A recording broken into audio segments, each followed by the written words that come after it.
Problem 38 of your summer assignment had two parts to it. The first part, they gave you a function, but they said you're only seeing half of it. But they told you it was an even function, and they wanted you to draw in the other half of it. So let's have a look at part A. I've got half my function, it's an even function. Now, an even function, you may recall, has symmetry about the y-axis. So all I need to do is to take every point on the half of the graph that I have and reflect it in the y-axis.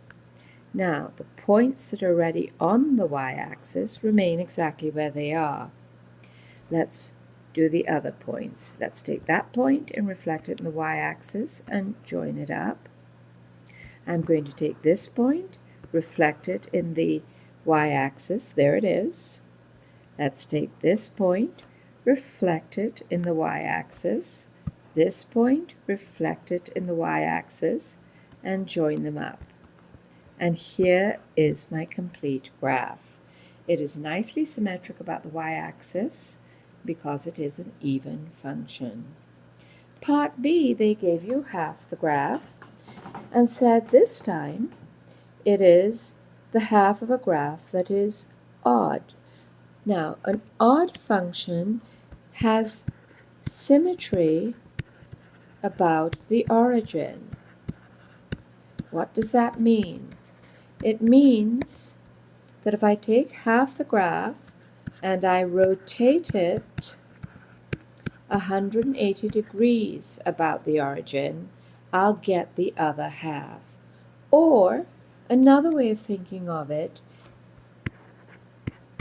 reflect in the x-axis and y-axis, and it doesn't matter what the order is. So let's take these points. I prefer to do a 180-degree rotation. If I take the point at the origin itself, it goes nowhere. It stays put. But if I take, for example, this point here, and I rotate it 180 degrees about the origin, this is where it ends up. Let's remove the rotation marks.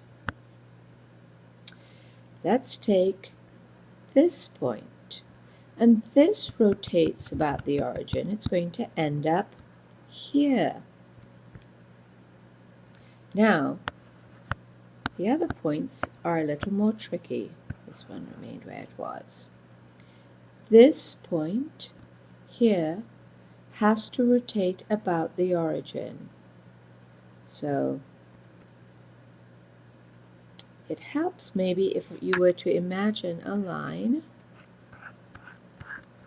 going through the origin, and then I'm going to rotate about the origin.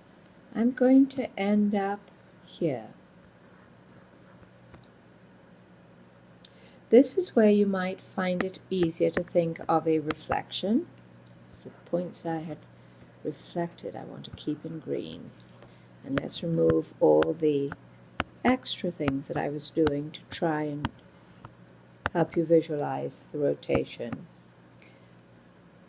I'm going to do, now those 2 points here and here are connected. Therefore, the corresponding 2 points from the rotation are connected. Now I'm going to take this point. All right, its coordinates are 1, -1. If you did not like the rotation, we could think about doing successive reflections. 1, 1, let me pick a different color so you can see. 1, 1 starts here. I reflect it in the x-axis and it will end up here.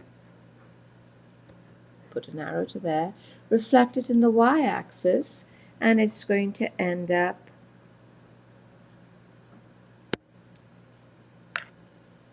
here. Okay, so let me recap that so we can see what we did. I took this point, reflected it in the origin, and it ended up there. So I'm going to make it green again. Where's my green? Here's my green. Here's my green. Here's where it ends up. I take this point, reflect it in the origin, which means rotate it all the way around the origin, or if you prefer, you can think of it as a double reflection. So reflect it in the x-axis, then in the y-axis, and here is where it's going to actually end up.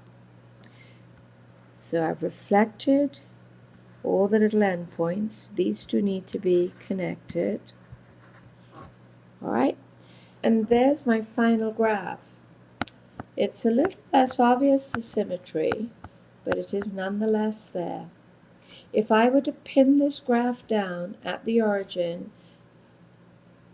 and rotate it 180 degrees, it would end up in exactly the same place.